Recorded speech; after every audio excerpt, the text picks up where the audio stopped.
Welcome to Confessions of a Parent Coach. I'm parent coach, mother of four, and your host, Ann Kaplan.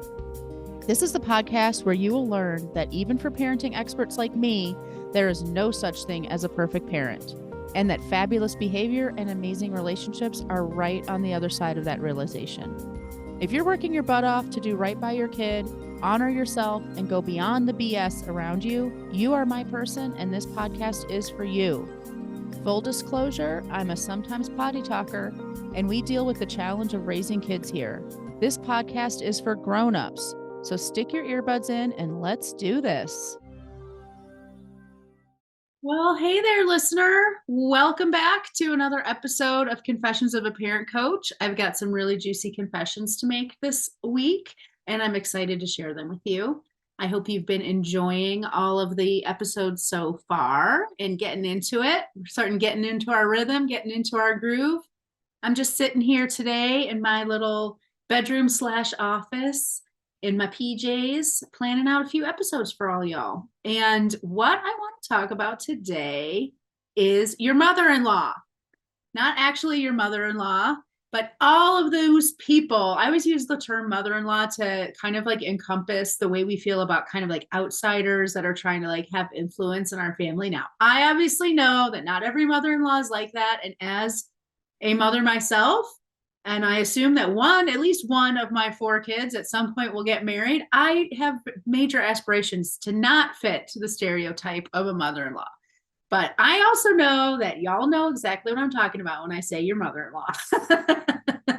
Okay, so what we want to talk about today is the idea of your mother-in-law has no sway, meaning how often do we feel like well-intentioned people kind of on the outskirts of our parenting world are sort of trying to undermine our authority. They're contradicting us. They're, undoing all of our good efforts. And I could tell you so many stories. Like my mother-in-law and I have gone on a journey. I've been married for 20 years now, and we had our first kiddo really quickly after we got married. So I was still very young. And I would say I was like a proto adult when I got married. I was 21 when I met my husband. I was 23 when we got married. I was 25 when I had my first kid.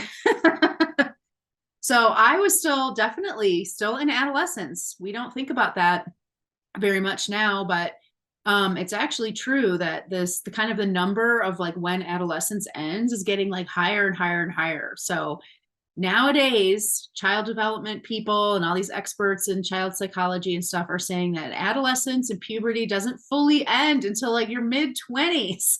So I got married when I was a teenager practically, or an adolescent, at least we would say, if we were being technical. So many crazy stories about my mother-in-law because I was her first granddaughter.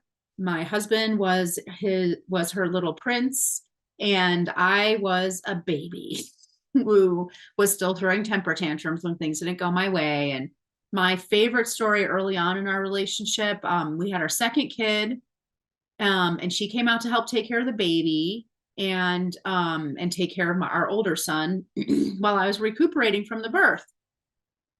I came downstairs one day at like 8 a.m. and I watched her feed cookies to my 2-year-old. And I said, Phyllis, what are you doing?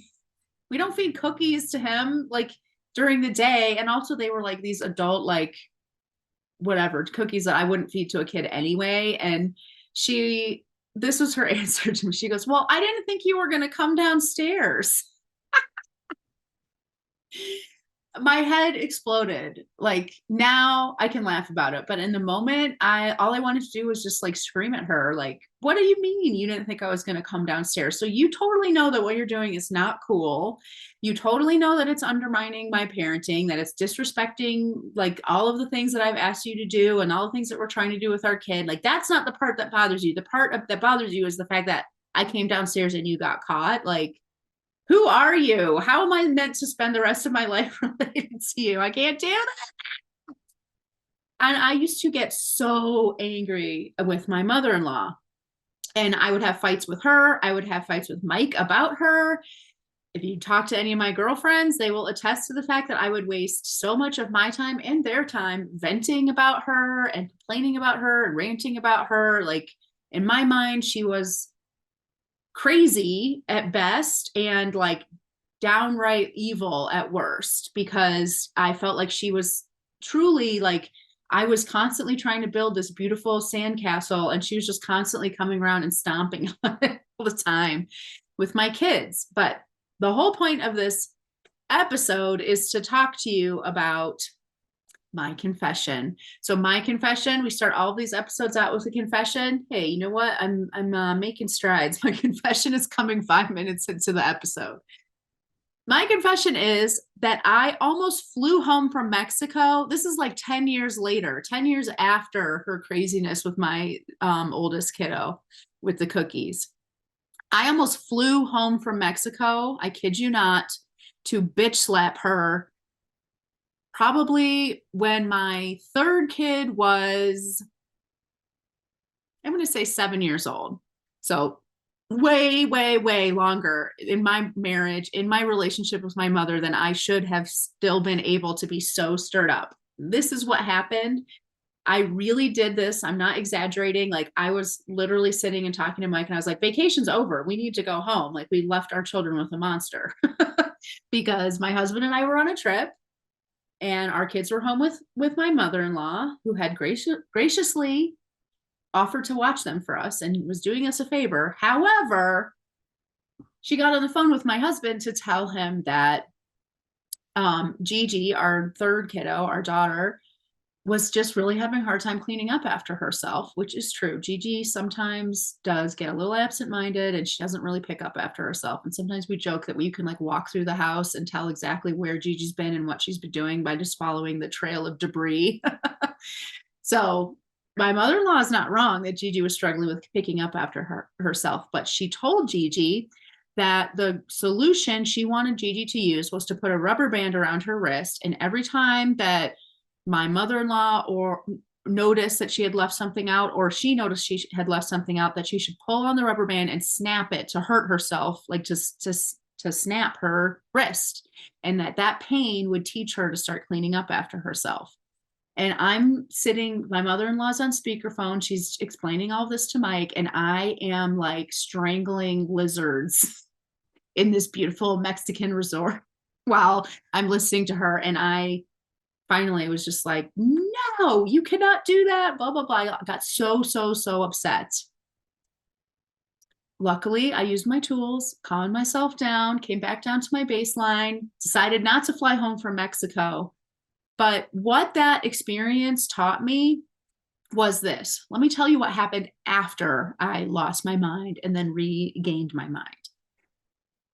I spent some time thinking about, it's probably actually a beautiful, awesome gift that this happened when I was far away and I had a couple days before I could really do something about it, because I spent that time thinking about, what does it really mean for someone to undermine my parenting? And I kind of confronted myself with this idea that, undermining my parenting, it can't just mean, well, there's someone in my kid's life who thinks differently than me or is like exposing my kids to different ideas than what I want them to experience, because the entire world is full of that. When our kids go to school, when they go on a play date, when they go to a birthday party, when they are hanging out with a friend's parent or whomever, when they watch TV, when they see stuff on YouTube, when they listen to music, like when they go to church or temple or whatever, our kids are constantly exposed to ideas that are contrary to the ideas that they experience in their home environment. So it doesn't make sense to think of undermining my parenting as somebody that thinks differently than me has exposed my kiddo to those different ideas. If that were the case, the entire world would be undermining my parenting 24/7. And instead, I started thinking about my parenting from a relationship standpoint. And that is what I want to encourage all of you to do. This is what I teach my clients all the time. We use a relationship-based approach to parenting. We don't get into the weeds about what all the other people are doing. We talk about that beautiful, amazing connection between us and our children that is sacred, It is indestructible. It is private. I picture my connection and my relationship with each of my kids is like almost like this golden filament that's coming from my heart and going into their hearts. And it's holy and totally sacrosanct. And if I think about my mother-in-law's behavior in terms of that relationship, she's not a part of it. And I started to think about, well, what if these moments that are contradictory to the philosophy or the approach or the belief that I have around parenting and childhood and my children, what if those moments are actually opportunities? And then I started thinking about what could be a way where those moments are actually beneficial to the messages that I'm trying to send to my kiddo. What if they actually reinforce the messages that I am exposing my children to? And I started thinking about that. Now you got to picture me. This is like a couple days later. Okay. I don't want you guys to have the impression that I'm like coming through this like extreme moment. And like 2 minutes later, I'm like, oh, I have the epiphany. But somewhere between strangling lizards and the flight home, I did have an epiphany and I did think about this stuff so that when I saw Gigi again, when I came home from this trip and the two of us were snuggled up together, just the two of us, just me and her in her bedroom. Like, I'm so happy to be home. I missed you. Did you have fun with Bubby? Like all of these things. And I brought it up to her. I said, Bubby was telling me that she suggested this way of like getting you to be better at cleaning up after yourself by putting a rubber band around your wrist. She's like, yeah, that did happen. And I was like, well, what did you think about that? And she goes, well, I just thought it was kind of funny because you don't have to hurt yourself just because you make mistakes. Everybody makes mistakes and you don't need to feel bad about it or like hurt yourself over it. And I almost like started crying because I was like, oh my gosh, like she's right. And this moment that she had with my mother-in-law was a moment where she actually thought for herself and thought about what was going on. Then the moment where the two of us were talking about it was a moment for us to actually reinforce these positive ideas. When she told me that, I said, you know what? I totally agree with you. I'm really proud of you that you thought of that. And I love your ideas about mistakes. And if we hadn't had that experience, we wouldn't have had that opportunity to like reinforce and say this stuff out loud and think it through and apply it to a real life experience and all of this stuff. So in a way, this exposure that my kiddos have to contradictory ideas and things that would be easy for me to say are undermining my parenting are actually these phenomenal opportunities for us to explore and deepen our commitment to these values that we have in our family. I have to say that experience was actually a little bit of a pivot point for me with my mother-in-law because I didn't see her as a threat anymore. She just was a person who existed and had different ideas for me, and we didn't have to agree about everything. And it was okay if my kids were exposed to those ideas and all of that stuff. As I became a parenting professional and I looked into this stuff further, there was something really profound that I learned, which is the relationship and the learning that kids experience from their parents is really their top priority. And I'm using that word to mean like it's something that supersedes the learning they get from other places. So even they've done studies, even in families where a grandparent lives in the home with them, kids still prioritize the lessons and the values that they're absorbing from their parents. Obviously, this is assuming that you have a positive and healthy relationship between the parent and the child. So this idea that we have that all of these forces outside of us can be, corrupting or destroying that beautiful sandcastle that we're building with our kids, the only way that actually happens is when we believe that it's happening, because then we behave in these very reactive ways. We overreact or we react in a dysregulated way when those influences come to pass.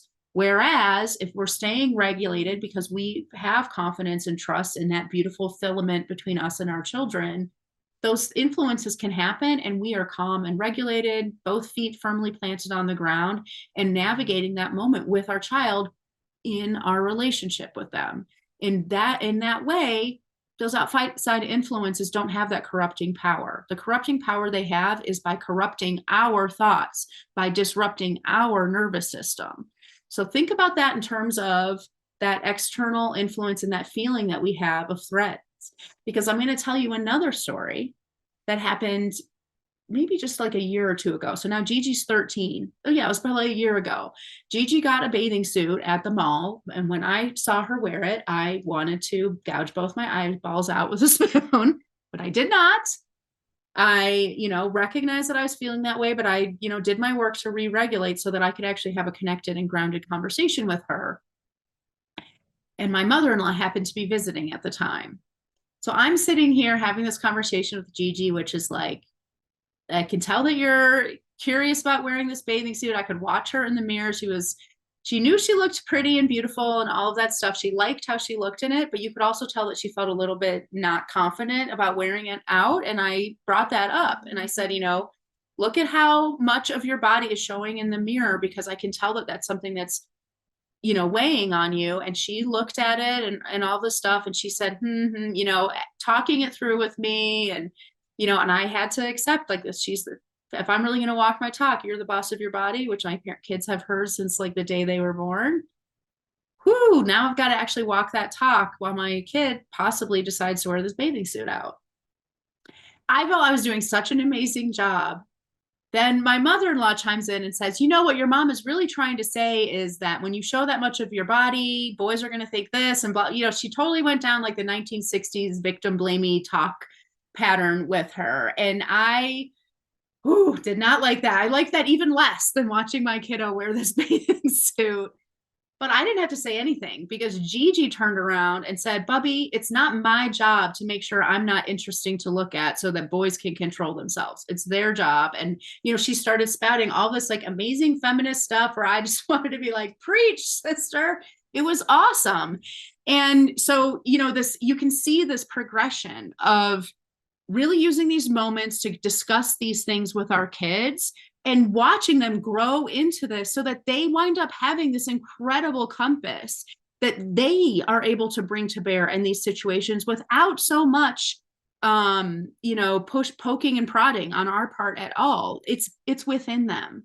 So I want you to take that away. Think about these moments as opportunities to strengthen your relationship and underscore your values with your kid, and see if you can feel that kind of almost energetic softening, that it's almost a palpable feeling in your body toward those people that up until now you may have felt threatened by and frustrated by. I hope this is helpful for you.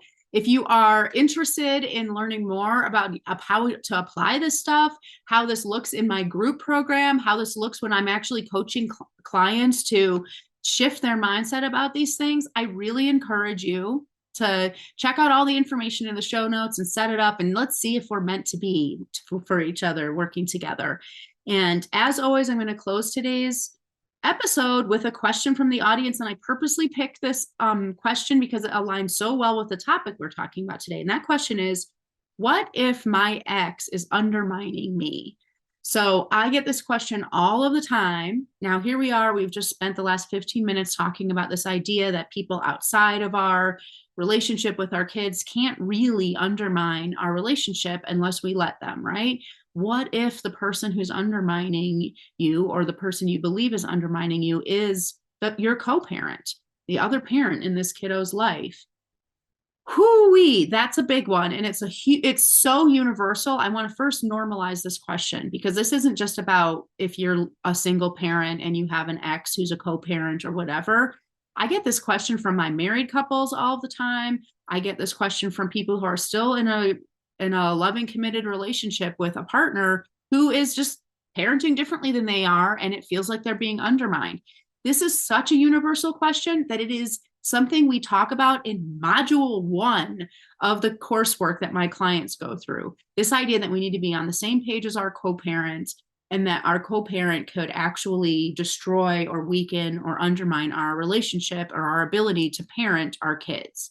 Now, in a situation where there's a divorce or a separation, there are legal aspects to this question. There are things like alienation that can be happening in those situations, and that is something that we like to let the lawyers handle. That's outside my scope, right? And it's a separate issue because it's something that we're going to be pursuing from the nuts and bolts aspect of the legal route, if that's necessary. But what we can do from the parenting coaching perspective is talk about, well, what does that look like, boots on the ground, while this may or may not be happening? So there may or may not be a legal thing that you can do to shift the dynamic and change the circumstances and maybe do something about the fact that this may be happening. But whether or not it's possible for us to take legal action, it is absolutely possible for us to take relationship action right away. And what that means is the exact shift I just talked to you about. That shift from this person actually doesn't have the ability to undermine my relationship with my kids, because instead of saying, what, he said this, or what, she shouldn't have said that in front of you, or whatever, in our conversations with our kids, it's much more about like, wow, how did you think when dad said that? Or what came up for you when you heard mom do that? All of those kinds of conversations, we wind up being able to look at even these most extreme and also, let's be honest, heartbreaking sometimes circumstances, we can start to look at as opportunities for us to deepen our relationship with our kids, because we have the chance to talk to them about what they're hearing at someone else's house, whether that someone else is an ex, a grandparent, some friend's parent, whatever. We have these opportunities to talk. And the talk and the communication is what can deepen that that value system that we're trying to transmit to our children. So when you work with me, we spend a lot of time talking about this stuff. It's, depending on how relevant it is to your specific circumstance, because so often our belief that somebody else is undermining us and that we need to deal with what they're doing and change what they're doing gets in the way, because now our eyes are not on the prize. Our eyes are not on that beautiful, amazing, unbreakable filament between us and our children. Our eyes are on the external factors that we believe are stopping us. The final message I want to give you today is that absolutely nothing in this world stops you from being the person you want to be in your relationship with your child, showing up as the best version of yourself with your kiddo. There's nobody who has sway over that but you, including your mother-in-law. I hope that's helpful for you. I will talk to you all again soon. Have an amazing week. Bye, everybody. The episode is over, but there's more waiting for you. You can grab my free workbook, Getting Kids to Listen the First Time, that walks you through the fundamental principles I teach all of my clients and applies them to this very universal parenting challenge. So if you're sick of repeating yourself all day long or just want to learn more about my style, you'll definitely want to go to bit.ly/kidswholisten. And if you're ready to work with me, let's meet. Set up a free call at bit.ly/KaplanCall, and let's create an action plan that gets you exactly where you want to go. And of course, links to all this goodness are in the show notes. Thanks for joining, and I'll see you next time.